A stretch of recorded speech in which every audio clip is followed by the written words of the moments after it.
بسم الله الرحمن الرحيم. الحمد لله رب العالمين، والصلاة والسلام على المبعوث رحمة للعالمين.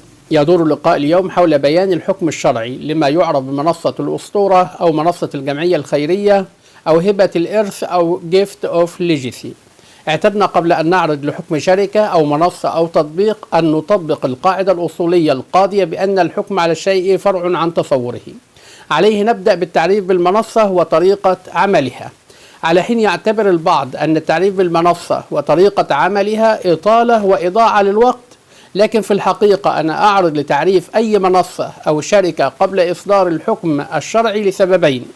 الأول ما عرضنا له في القاعدة السابقة، حيث لا يمكن الحكم على معاملة قبل أن نعرف كيف تتم.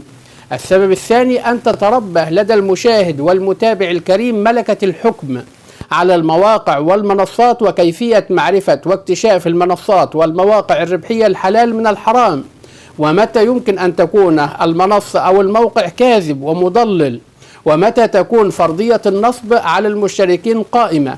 هذا هدفي من عرض طرق الربح أو آلية عمل أي منصة أو شركة أو تطبيق قبل بيان حكمه الشرعي، خاصة أن هذه المنصات كل يوم تظهر باسم جديد وشكل جديد، مع أن آلية عملها قد تكون نسخا من منصة أو موقع أو تطبيق آخر مع اختلاف الأسماء. أما عن منصة هبة الإرث أو الأسطورة فهي تتكون من 4 وظائف تختلف هذه الوظائف حسب موقع المشترك. هذه الوظائف أو الأماكن هي الواهب، ويكون ذلك حين تأخذ مكانك في أول الجدول فتشترك بما قيمة $25. ثم تأتي المرتبة الثانية أو الأعلى منك، وهي مرتبة البناء الذي يعمل على ضم عضوين أو أكثر من الواهبين، فإذا نجح في ضم عضوين انتقل إلى المستوى الثالث وهو المرشد، وهو الذي يساعد بدوره 2 من البنائين الأسفل منه ليجذبه 2 من المشتركين أسفل منهما ليكون فريقا يدربه ويرشده. ثم تأتي الوظيفة أو الطبقة الأعلى وهو الأسطورة، يكون في الوسط من الجدول بحيث يكون عن يمينه واهبون وعن يساره كذلك واهبون. حينها يستقبل الهدايا المالية من الجانبين. إذا حصل على الهدايا المالية للمشتركين عن اليمين واليسار ينتهي دوره، ليصعد المرشد إلى دور الأسطورة والبناء إلى المرشد، وهكذا. فحين تسجل في الموقع تضغط على الأسطورة تظهر لك معلوماته وطرق التواصل معهم، تتحدث إليه وترسل له $25. حينها سوف يفتح لك أو يفتح هو لك طريقة التواصل إلى المال لتأخذ مكانك في الجدول. حين تصل إلى مستوى الأسطورة تحصل على $200، وهو قيمة اشتراك 8 أشخاص يشتركون من تحتك كما بيناه سابقا.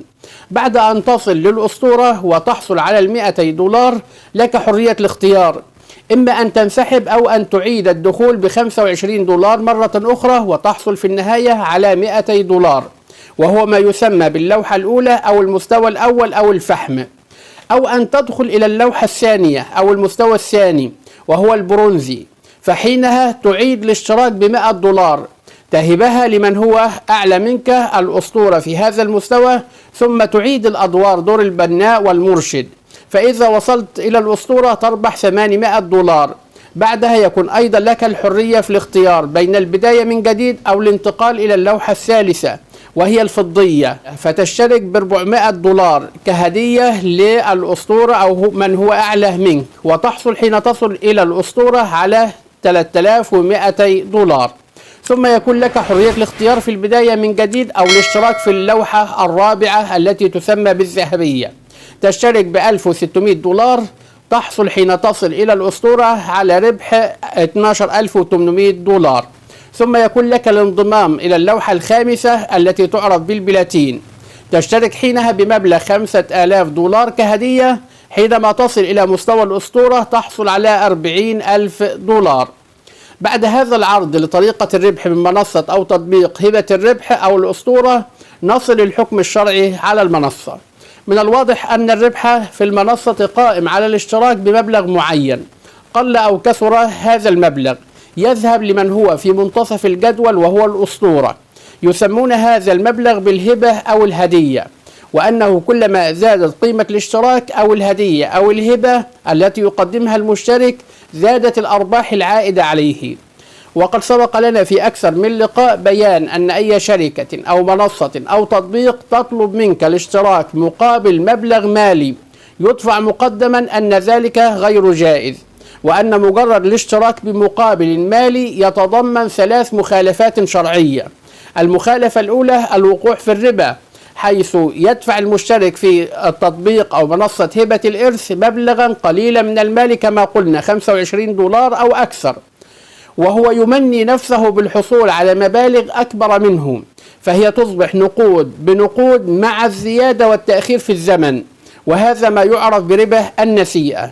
والربا كله سواء ربا الفضل أو ربا النسيئة محرم بالقرآن والسنة والإجماع. المخالفة الثانية المترتبة على دفع مال للاشتراك في التطبيق الوقوع في القمار، حيث يدفع المشترك المال مخاطرا به على أمل الحصول على مبلغ أكبر منه، والأغلب أنه يخسر رأس ماله، وهذا هو القمار المحرم. المخالفة الثالثة المترتبة على الاشتراك بمال الوقوع في الغرر، حيث أن المشترك يدفع مالا وقد يسترد ماله ويربح معه مالا أكثر، وقد يخسر ماله بأكمله، وقد يكسب البعض ويخسر البعض.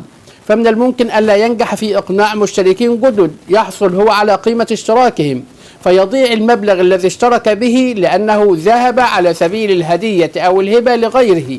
كما أنه من الممكن أن يتوقف التطبيق في أي لحظة كغيره من التطبيقات والمنصات، فكون الإنسان مترددا بين ربح ماله وخسارته كاملا هذا ما يسمى في الشرع بالغرر، وقد نهى النبي صلى الله عليه وسلم عن الغرر.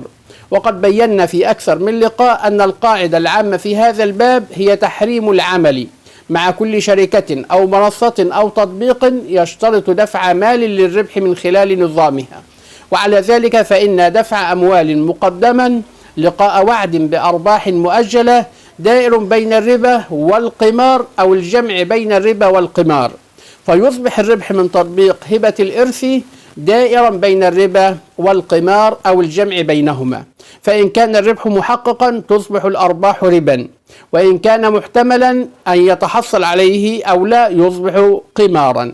وعلى ذلك فنوصي بالحذر من الاشتراك في هذا التطبيق وغيره من التطبيقات والمواقع التي تغري الناس بالربح السريع، فلا يجوز الاشتراك بها ولا الدلالة عليها لما تنطوي عليه من مخالفات شرعية. هذا والله سبحانه وتعالى أعلى وأعلم. في حفظ الله نترككم على وعد بلقاء متجدد، والسلام عليكم ورحمة الله وبركاته.